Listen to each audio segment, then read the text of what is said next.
मैं आईन के नाम के ऊपर, कायदे आजम के नाम के ऊपर, बेटी के नाम पे ऊपर दरखास्त करता हूं कि सुप्रीम कोर्ट नोटिस लीजिए, आपकी बेटियां 5 महीने से जमानत के इंतजार में बैठी हुई हैं और आप किस इंतजार में बैठे हुए हैं? तो मैं ये सवाल करता हूं, फिर असद मजीद को आप पेंटागन का दौरा करने की इजाजत दे दें, आप असद मजीद को व्हाइट हाउस में घुसने की इजाजत दे दें, जो हमारा एम्बेसडर है अमेरिका के अंदर। आप नहीं देंगे इसलिए कि कोड ऑफ डिप्लोमेट्स के खिलाफ है ये बात। तो कहां का दस्तूर, कहां की खुद मुख्तारी, कहां की खुददारी, कहां की आजादी? इस पर भी पेश करना चाहता हूं कि इन्होंने एक दुरुस्त रास्ते का इंतखाब किया, एक सही जगह पे खड़े हुए, बार को डीपोलिटिसाइज किया और कॉन्स्टिट्यूशनलाइज किया। ये एक ऐसा इदारा था जिसमें इस बुनियादी कीमियाई तब्दीली की जरूरत थी, इसलिए ये आपका हक था कि मैं ये 2 बातें आपके लिए कहूं। अभी जो आपने उन्वान चुना है, to protect, defend, preserve the constitutional rule of law and the human rights, मैं सबसे वल्नरेबल जो पाकिस्तान का तबका है, जहां बड़ी तादाद में लेडी लॉयर्स बैठी हुई हैं, वो खवातीन हैं, उनके लिए मैंने तकरीबन 2 अशरे शहीद बेनज़ीर भुट्टो के साथ गुजारे और मैंने देखा कि कितना मुश्किल काम है जब कोई खातून सियासत में आती है। इस वक्त पाकिस्तान के सबसे बड़े सूबे में, एशिया के अंदर सबसे बड़ी तादाद में जो सियासी पॉलिटिकल प्रिजनर्स हैं, प्रिजनर्स ऑफ कॉन्शियंस हैं, वो खवातीन हैं। और अलमिया देखिए, सितम देखिए, कर्ब देखिए, अलम देखिए, गुस्सा नहीं तो रंज देखिए कि 5 महीने से पोस्ट अरेस्ट बेल एप्लीकेशन हमारा सबसे बड़े सूबे का हाई कोर्ट डिसाइड करने में कामयाब नहीं हो सका। उसका दूसरा पहलू देखिए, लॉ में लिखा हुआ है जो फरंगी ने बनाया कि खातून अगर गिरफ्तार हो जाएगी, जिस मर्जी जुर्म में गिरफ्तार हो, तो उसको प्रायोरिटी के ऊपर बेल दी जाएगी। बेंच बैठता है, बेंच उठ जाता है, बेंच आता है, बेंच टूट जाता है।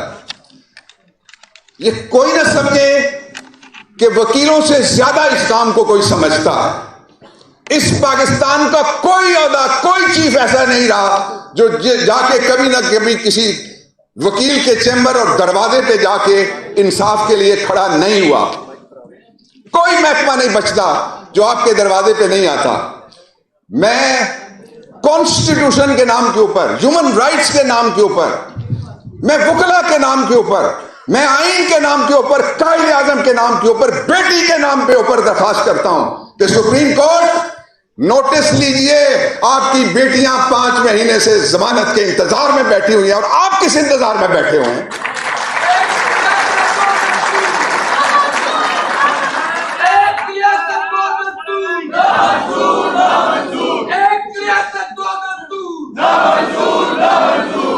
दूसरा, आजकल बात होती है, कुछ दिन पहले तौफीक आसिफ मेरे पास आए कि मैंने कभी ये नहीं देखा, लोग कहते हैं मैंने कभी इतनी महंगाई नहीं देखी, लोग कहते हैं मैंने कभी बिजली इतनी महंगी नहीं देखी, लोग कहते हैं डॉलर कभी इतना महंगा नहीं देखा, लोग कहते हैं मैंने स्मगलिंग कभी इतनी महंगी नहीं देखी। मैं ये कहना चाहता हूं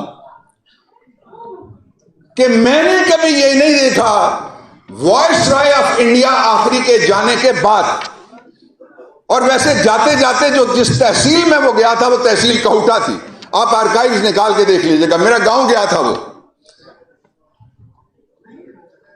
दिस इज 1947, रॉयट्स हुए। ये एक और वायसराय साहब हैं जो इलेक्शन कमीशन जाते हैं, जो पुलिस लाइन जाते हैं, जो बड़े बड़े इदारों के पास जाते हैं। हमें क्या मैसेज दिया जा रहा है? यह मैसेज है कि एब्सोल्युटली नॉट कहने वाले के बाद जो अगला आएगा उसको लाने की तैयारी। पाकिस्तान के जो अल्टीमेट सॉवरन है, इलेक्टोरेट उसके हाथ में नहीं है, किसी गैर मुल्की ताकत के हाथ में। ये मैसेज है। और अगर ये मैसेज नहीं है तो मैं ये सवाल करता हूं, फिर असद मजीद को आप पेंटागन का दौरा करने की इजाजत दे दें। आप असद मजीद को व्हाइट हाउस में घुसने की इजाजत दे दें, जो हमारा एम्बेसडर है अमेरिका के अंदर। आप नहीं देंगे इसलिए कि कोड ऑफ डिप्लोमेट्स के खिलाफ है ये बात। तो कहां का दस्तूर, कहां की खुद मुख्तारी, कहां की खुददारी, कहां की आजादी? इस मुल्क को सरजमीने बेआईन बनाया गया, जानबूझ के बनाया गया, उसका सबब है। और मैं उस तीसरे की तरफ जाता हूं कि सबब क्या है। सबब यह है कि दस्तूर हो तो फेयर ट्रायल होता है, दस्तूर हो तो रूल ऑफ लॉ होता है, दस्तूर हो तो अदालत देर नहीं लगाती, दस्तूर हो तो बंदे गायब नहीं होते, दस्तूर हो तो परवेज इलाही केस नहीं होता, दस्तूर हो तो बच्चियों को बार बार एक केस से निकल के दूसरे केस में गिरफ्तार नहीं किया जा सकता। मान लीजिए कि हम एक ऐसे दोराहे पे खड़े हैं। मैंने इतनी जिंदगी इस प्लेनेट पे और अंडर दी सन गुजार ली है कि मुझे कोई इस बात की कतई परवाह नहीं है कि सिवाय अल्लाह के जिसके पास और जिसके कब्जा कुदरत में मेरी जान है, मुझे किसी और की परवाह हो सिवाय एक चीज के। ये मुल्क हमारी आखिरी ऑप्शन है, पहली ऑप्शन है, आखिरी पनाहगाह है, पहली पनाहगाह है, आखिरी सहारा है, पहला सहारा है। और इस सहारे को जोड़ने के लिए अवाम और सरजमीन, रियासत और लोग, जुल्म और मजलूमियत, इसके दरमियान बैलेंस लाने वाला सिर्फ और सिर्फ एक मुआहिदा है, उसको कहते हैं दस्तूर पाकिस्तान। और मैं आखिर में सेक्रेटरी जनरल साहब खत्म करने लगा हूं। दो बातें मैं कहना चाहता हूं। जोरा निगाह ने कभी कहा था, सुना है जंगलों का भी कोई दस्तूर होता है, सुना है जंगलों का भी कोई दस्तूर होता है, सुना है शेर का जब पेट भर जाए तो वो हमला नहीं करता, घने पेड़ों की छांव में वो जाकर लेट जाता है। ये मुल्क कैसे भूखे शेरों के हाथ आ गया? डॉलर, तेल, पेट्रोल, केरोसिन ऑयल, चीनी, आटा, लोग क्या खरीदें, कहां से खरीदें, किसकी तरफ देखें, किससे मदद आएगी सिवाय परवरदिगार के।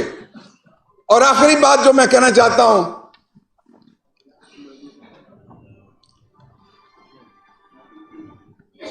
टू प्रिजर्व द कॉन्स्टिट्यूशन एक ही तरीका है, let there be elections all over Pakistan within the constitutional mandate of 90 days.